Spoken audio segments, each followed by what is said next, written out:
When you open up the box, it first feels like they're singing to you. You just hear the start doing bzzz, the buzzing. It makes me happy when I see the honey, how hard they've worked. Look at that! Wow, Honey! oh my. We have a number of challenges, and this includes the theft and vandalism of beehives and colonies of honeybees that have been poisoned by agricultural pesticides. Pollination is invaluable to farmers for all sorts of reasons. It cannot do that if we do not have requisite forage to sustain the managed beehives outside the pollination period. Without bees, we won't have food to eat. That's really what I try to advocate for as well in my awareness raising around bees and the importance of bees.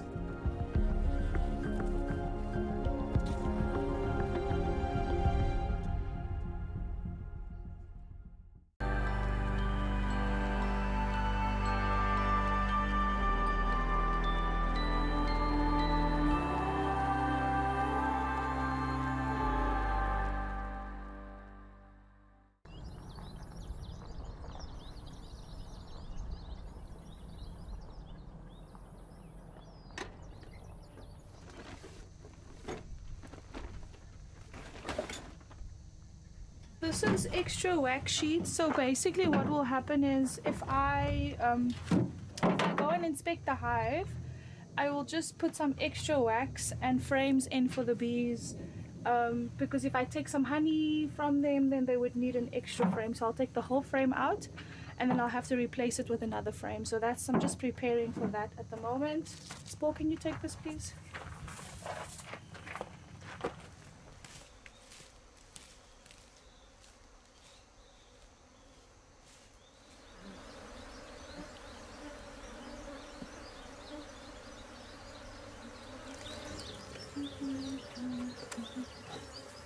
Some honey. See? Nice. Nice. Wow. Nice little honey.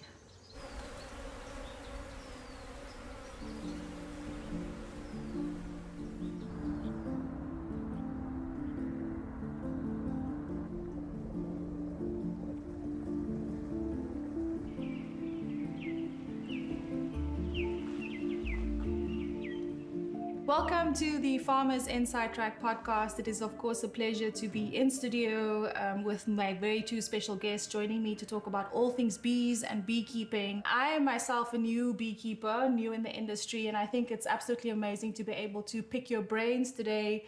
Mike joining us, talking about more of the research aspect, and you, Chris, in your own right as a beekeeper and also representing the Western Cape Bee Industry Association. Beekeeping makes an absolutely literally unquantifiable contribution to agriculture in terms of ensuring we get the food security that we need as a country, that we're able to export food, and that also provides employment in the rural areas.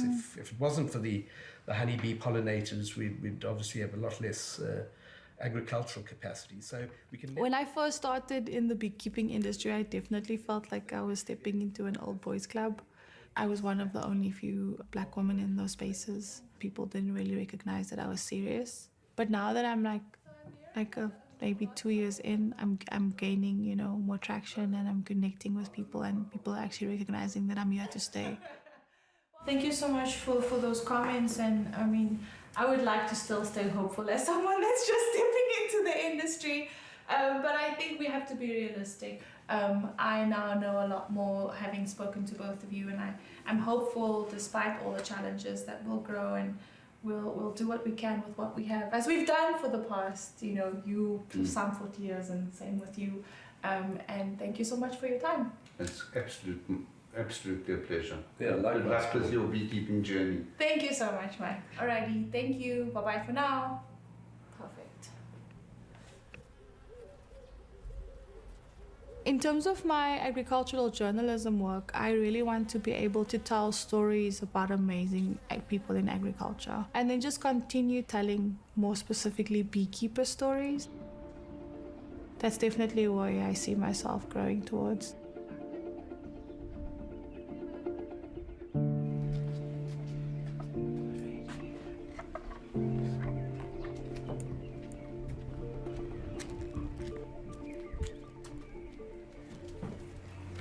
there's one, if you could bring those other two, the top boxes, the soup is the one that goes on top of this, just two of those. It's in the storeroom, please.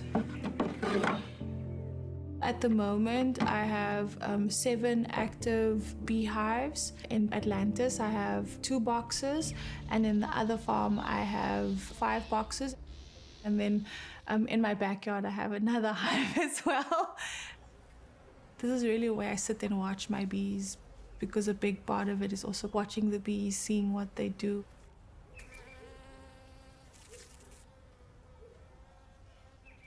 If we don't start changing our awareness and our care for the environment, and specifically bees, it will have a lot of bad repercussions for our future generations. It's a scary thought, but to think about not having food because the bees don't exist anymore is really something that I don't even want to start to think about. I got into journalism straight out of high school. I was looking for an avenue to kind of go into, a career to choose, and I enjoyed writing and reading, and I saw that perhaps this could possibly be a career that I could kind of build for myself. And I like talking, I'm not going to lie. I enjoy talking very much. And so I saw an opportunity to work with this new company, a new agricultural media company called Food from Zanzi, which was going to start doing things a little bit differently from what we were used to within agricultural media. So when it comes to podcasting and freelancing, I try to kind of focus on what's relevant. So I'd usually look at what's currently, growing or planting, what the season is. I kind of just try to do overall content for anyone who's starting out, who wants to start or wants to get in. We just need to raise the level of awareness.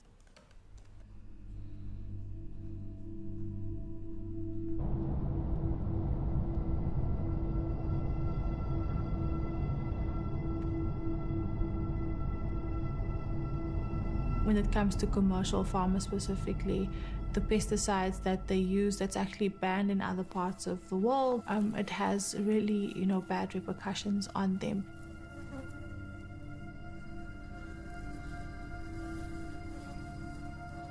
There's no doubting when you see a poisoned colony of honeybees that they have been poisoned by an agricultural pesticide, and that includes, you see the bees shuddering at the entrance of the hives. You see huge mounds of dead bees lying in front of the bees as the poisoned bees are dragged out to die in front of the hives.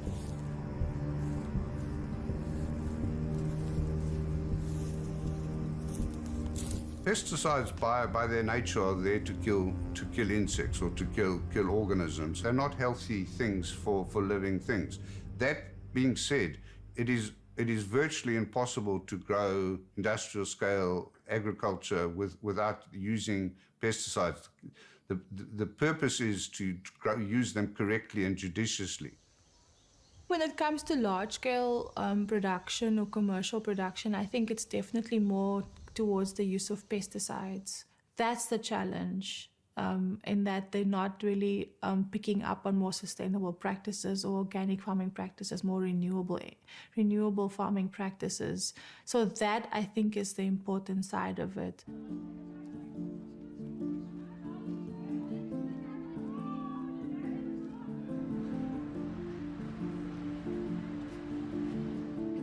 I think the soil is important because they help grow the plants that the bees need to forage on.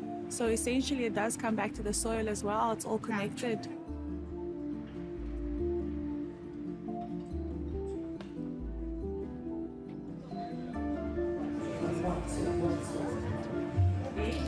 You're free to walk around the nursery and check it out.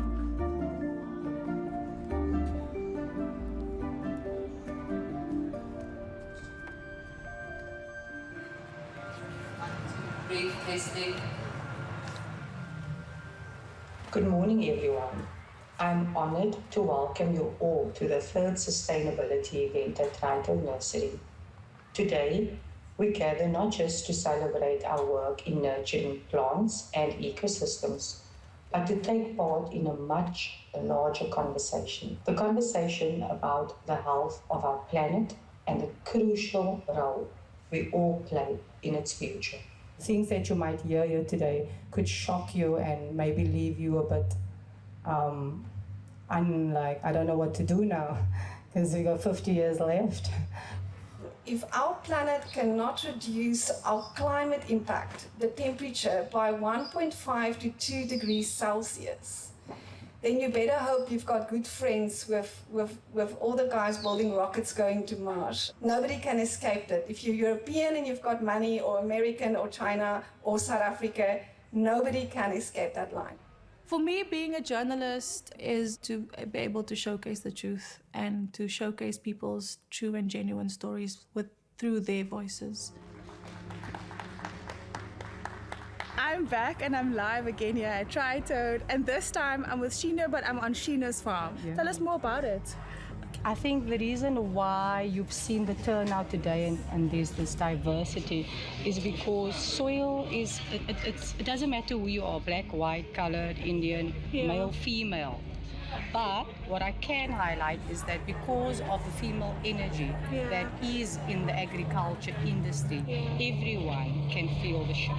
Coming from the feminine energy, which is nurturing, which is abundance, which is multiplication, which is love, unconditional love. Thank you so much for your time, Sheena, and thank you so much for hosting such a beautiful event. Okay, cool. Perfect. Can I take your number and then I share it with them? Because I think it's always just like what it means for me to be a person of color within the agricultural journalism space is great. The landscape is really only changing now, and so I think Food for Mzansi and the role that Food for Mzansi plays was to really grow Black agricultural writers.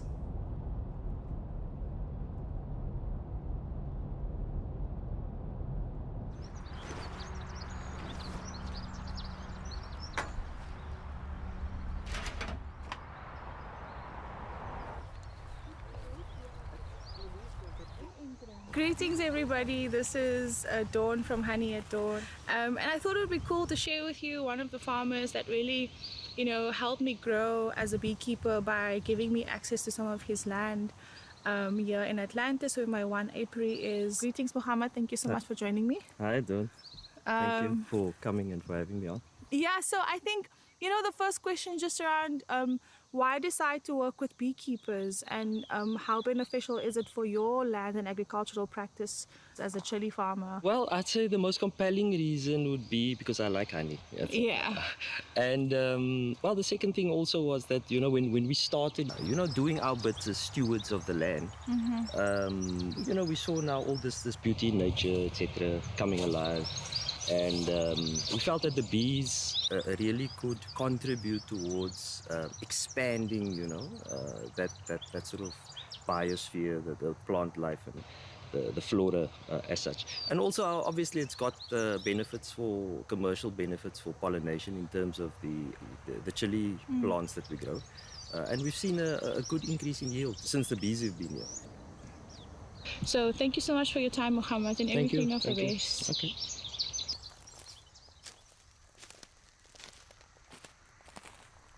Generally, when it comes to being a beekeeper and hive maintenance, that's a big thing. So kind of checking up on your bees on a regular basis. When you open up the box, it at first feels like they're singing to you. You just hear the start doing bzzz, the buzzing. Look at all that pollen. So all the yellow bits is pollen pockets. That's a queen cell, but I think that one is open. The one thing I love about beekeeping is that the bees force you to be calm. So this is the honey, and then obviously up there on the super boxes where there's also extra honey. But this is their source of food and what we also get to eat, obviously, thanks to these beautiful bees. Look at them hanging. So cool. Everyone's still alright? It makes me happy when I see the honey, how hard they've worked. This way. The biggest thing that frightens me about the journey that I'm on is failure. But I don't want to fail because There's so much hanging on me, and I want to be successful to make room and space for others to follow. That's honestly my biggest fear. It's not just about me. I represent something bigger than Dawn.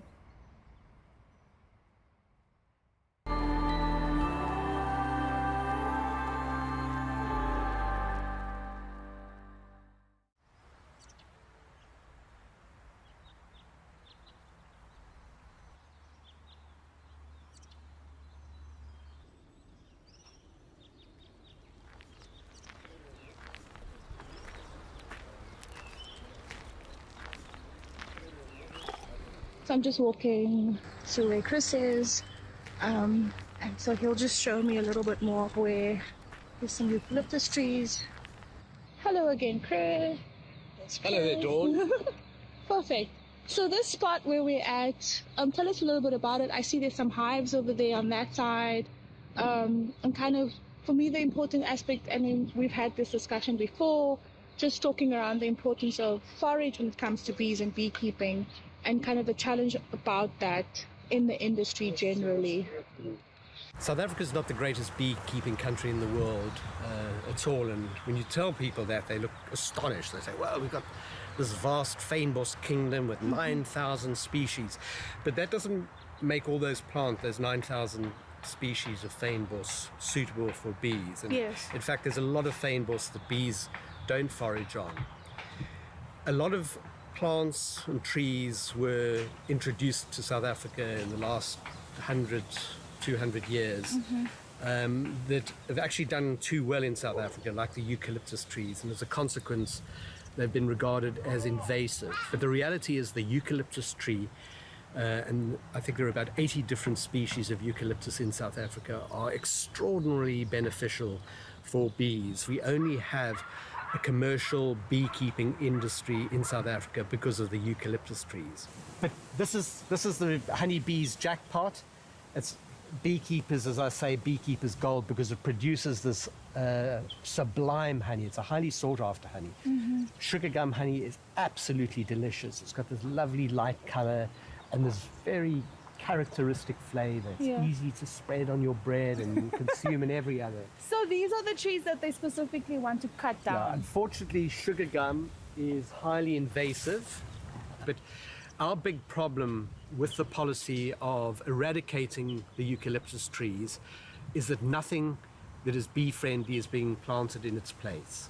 South Africa is, in most parts, a water-stressed country, specifically parts of the Western Cape. So one can understand the rationale of removing these alien species, but the point is that the beekeeping industry exists largely because of these eucalyptus trees. Yes. And we need the beekeeping industry now. Maybe 200 years ago we didn't need a commercial beekeeping industry to do the level of pollination that we need these days, of the food crops that we survive on. And that is why eucalyptus trees continue to play a very prominent role in the beekeeping industry in South Africa. In the hot, dry months of summer, there is next to no forage for bees.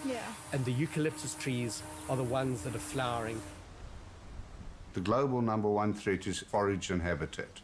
People don't think about this. For every piece of ground that is cleared and turned into a shopping mall or a golf course or a parking lot, there's a whole suite of insects, including honeybees, that lived on that piece of ground that no longer have food.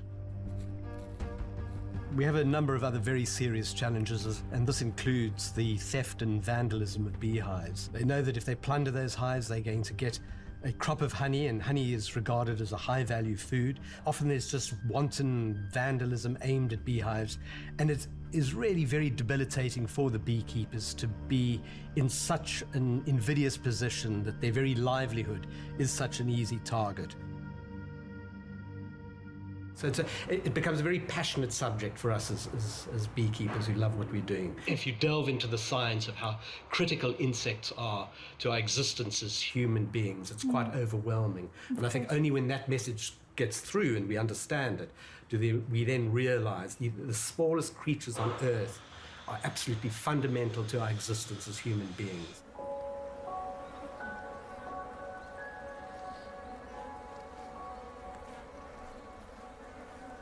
Are we going to have a honey tasting? Yes, please.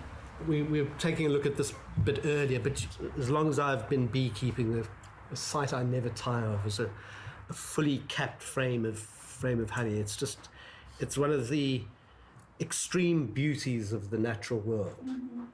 The average honeybee probably makes a quarter of a teaspoon of honey in its entire life. Mm. So just in that single cell, it would be quite a large number of bees to produce that. So Dawn, honey tasting is an art in itself, very long drawn-out process to become a formally accredited honey judge. I'm not a honey judge, but I have tasted enough honey in my life to know what's a good honey and what isn't. When you are judging honey, apparently you have to absolutely concentrate on what we're not supposed to speak at all. For somebody who suffers a kind of attention deficit disorder, once again, I wouldn't be a great honey judge.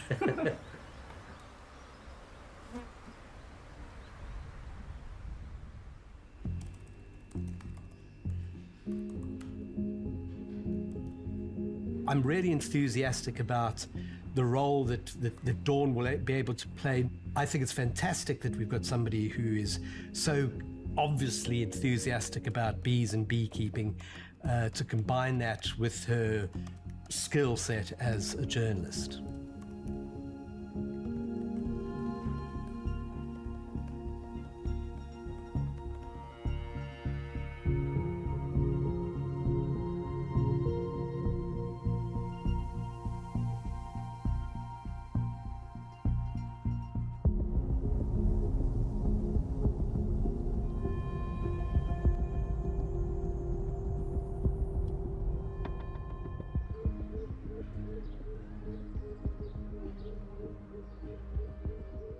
I need a volunteer, maybe someone who's brave enough to put on the suit. I know it's a little bit warm, but if you want to come up and kind of just feel it out, and it will cover your whole body.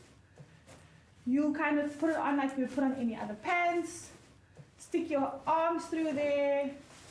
Perfect. Look at him looking like a beekeeper. That's so cool. So then you kind of zip it up, you can kind of close it up. And this is generally what we wear when we start working with the bees. Beekeepers are very secretive of their skills and what they share. Me, I'm like an open book when it comes to my business and what I do, because I feel like there's enough room for us all to grow. Another way that you kind of deal or work with the bees is by using this tool. So this is called a smoker, and it kind of pumps out smoke. I want people to see that agriculture is within their reach. I want them to see it as a possible career to step into. I want them to see it as a hobby they can do. I want them to understand that it's not out of their reach. See yourself as part of it. Don't exclude yourself from your beautiful agricultural landscape. You are part of it too. You can be part of it. The same way I was encouraged and really keen to do it, I would really like to encourage you to consider it and to see it as an option, especially the women in the room. I'm talking to all of you because I think there's so many amazing chances for us to grow and to represent something different.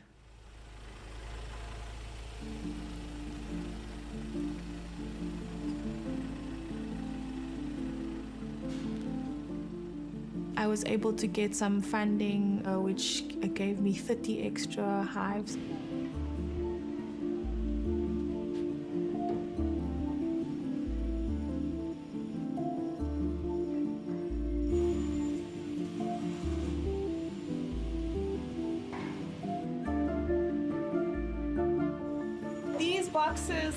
Very new boxes will get bees, and hopefully, inshallah, my production will grow from that point.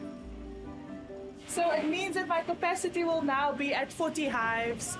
I'm so happy and I'm so excited, to be honest.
This is gonna be beautiful. Look at that. Wow, Honey. oh my. Wow, that's awesome. So pretty. Oh, mashallah. Look at that. It's so lovely. So pretty.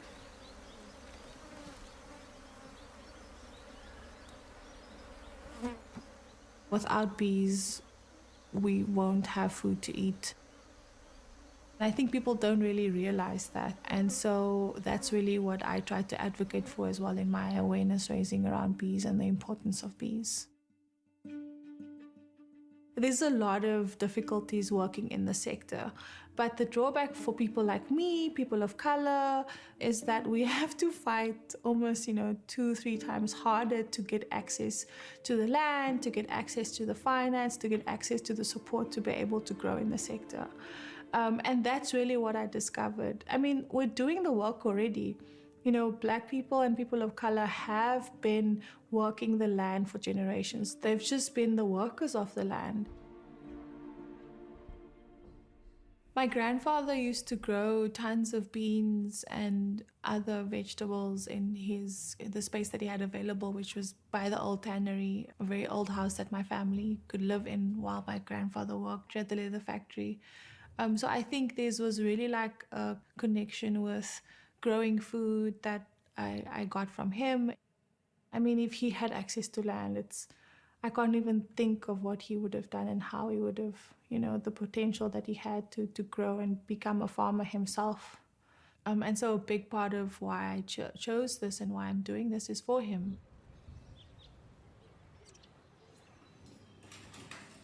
Okay. So you can put the honey and then the yogurt.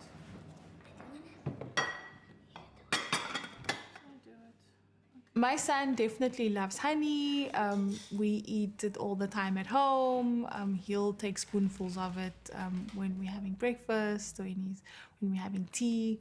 So he really enjoys that. He's very happy and he's very proud to have a beekeeper mom, and I think that's something that I'm really proud of. Teach us anything about your oral presentation on Friday. It wasn't even on Friday. It is on Friday. That Friday. This week Friday. She didn't say anything. Huh? She didn't say anything? How was swimming today?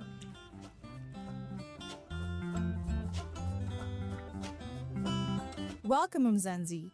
You are listening to Farmers Inside Track, proudly brought to you by Food for Mzansi. I'm your host, Noemdoe. Officially, this is the world's best podcast for 2024, as awarded by WAN EFRA, the global organization for the world's press. In this edition, we focus on a topic that's buzzing with importance: honeybee populations and the crucial role they play in our ecosystems and food security. Now, you may have heard the warnings about the decline in bee numbers globally, but what does it really mean for us as farmers? And how can we take action to protect these vital pollinators? To help us unpack this, we're thrilled to have not one, but two incredible